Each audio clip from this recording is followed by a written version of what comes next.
All right, kiddos, we're going to be using our alphabet writing journal today. Let's go ahead and use the lines properly to write our name on the front.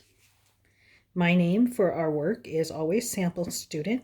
Make sure your capital letter starts at the top and goes to the bottom. Make sure your lowercase letters start at the dotted line and then go to the bottom without picking up your pencil. Watch how I make this M. P is one that we also often struggle with. It starts at the dotted line, goes into the basement, traces back up to the dotted line, and bumps out to the floor. Tall letters usually start up at the ceiling line. And then an E is one of the only letters that does not start at the dotted line. It starts in the middle and goes up to the dotted line and then closes and down to the floor. All right, let's open the page and we will talk through how to do this and what your writing should look like. This is your first page. Please put today's date at the top of your page. You can use the numbers for the date for today. Again, write your name here. Please using proper size and shape when you write it.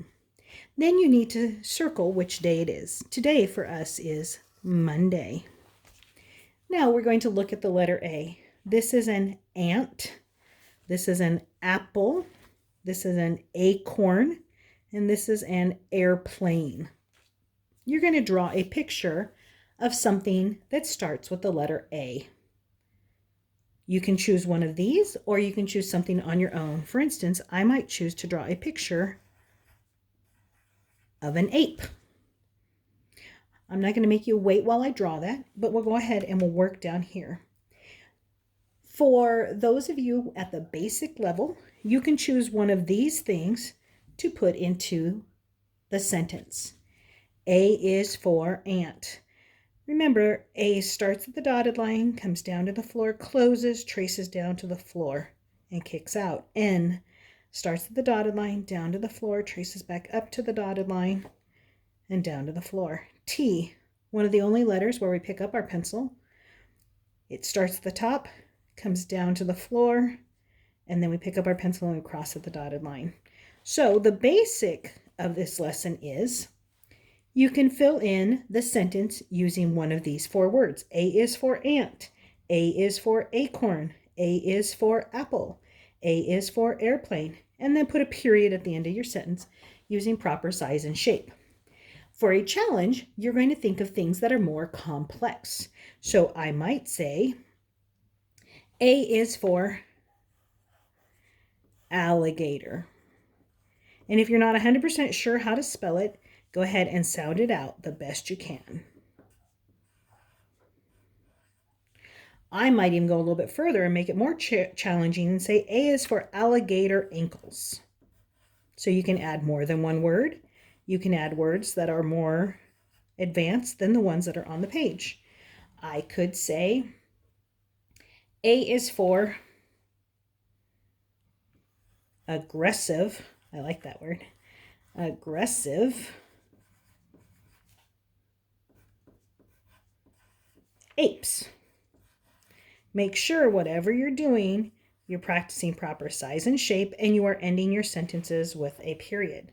So the basic is to copy the words from here into your sentences. The more complex is to make them more challenging. When you have finished all of them, I'll go ahead and do one of the basics again. When you are done with these, you are going to follow the directions at the bottom. Put a star if you used a capital letter. Well, that was already done for us, but A is for using a capital letter. We can color this one in. The next one says, I used spaces. See where I added two words? Do I have a finger space in between them? Yes. Where I wrote my word after the word for, did I use a finger space? Yes. And if you've done that, you can color in that star. And I used punctuation. Ends with a period, ends with a period, ends with a period, ends with a period. You have to check it for all of your sentences. So this is the beginning of our proofreading. Then, before you're done, you read the whole thing out loud. A is for ant. A is for alligator ankles. A is for aggressive apes. A is for apple. And when you are all done, you can go to the next page. Today we'll be doing more than one page. Those pages that you will be doing are listed in your agenda.